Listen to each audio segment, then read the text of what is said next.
digital platforms play an increasingly important role in our lives. Should digital platforms be regulated, and if so, how? How can platforms help the world become a better place? Companies have to keep an open mind and develop the right rules of the road. Lots of businesses, platform businesses, are prospering that you wouldn't have predicted earlier this year. Awareness and adoption of online learning, I generally say it's about 5 years into one.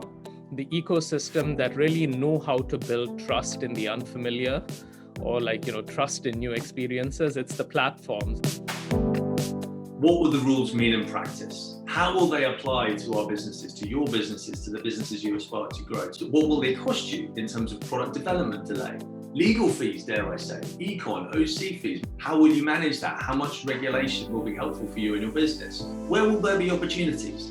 This is going to look at the regulatory landscape, which has been in flux for a while. I think it's moved generally from a feeling of, isn't it great to have all this innovation and these tools and products and services brought to our door, to concerns about the size of some of these companies, to what happens with our data, to access to markets. What's a gatekeeper right now? The answer is, I know it when I see it. You need to consider what problem are you trying to solve and who represents that problem, and then decide what to do about it. Because if you do it the other way around, it's not going to work, is it?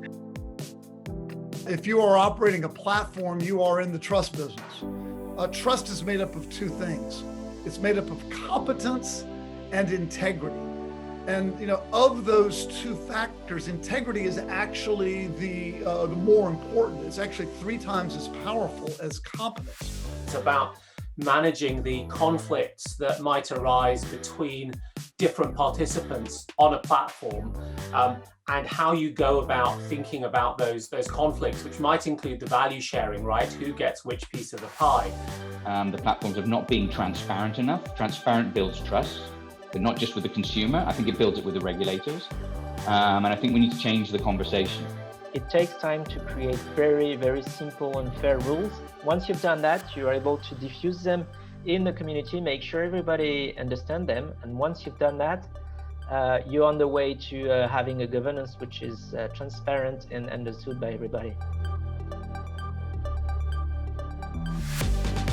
Thought leaders, academics, practitioners, policymakers, collectively, we can contribute to actually unlocking the full potential of these innovative business models.